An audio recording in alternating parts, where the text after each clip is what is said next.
धनंजय मुंडे आणि अंजली दमानिया यांच्यामध्ये खडाजंगी झाल्याचे देखील पाहायला मिळालं।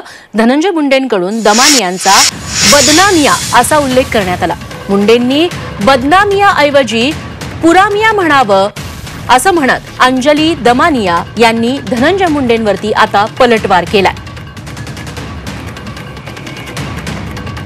मला चॅलेंज आहे, आपल्या सगळ्यांना माझं चॅलेंज आहे। आजपर्यंत अंजलीताई बदनामियांनी म्हणजे बदनामिया करण्याच्या पलीकडे माझं चॅलेंज आहे, एक तरी त्यांनी केलेला आरोप या राज्यात या देशात कुठेतरी टिकलाय का आणि सत्य झालाय का।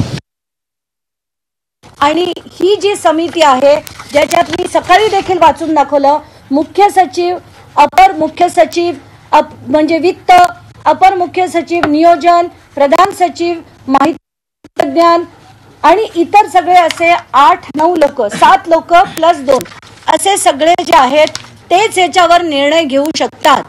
आता हा जो पहिला GR होता त्याच्यात काय म्हणण्यात आलं होतं की अमुक ज्या MAIDC किंवा हे स्वतः उत्पादन करतं अशाच वस्तू DBTच्या बाहेर राहतील।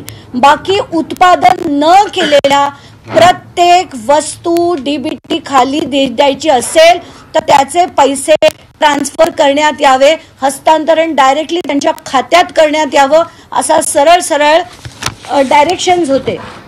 आणि हा त्याचा GR आहे। तर मंत्री म्हणून थोडा तुम्ही तिथे वेळ दिला असतात, त्या सगळ्या गोष्टी तुम्हाला कळल्या असत्या। पण बीडमध्ये जाऊन सगळी दादागिरी करायची, दहशत करायची, जमिनी लाटायच्या, हे सगळे जे प्रकार चालले होते ना, तुमच्या अगदी मामींपासून सगळ्यांची जमीन तुम्ही लाटलीत, ते काम तुम्ही एक मंत्री म्हणून त्या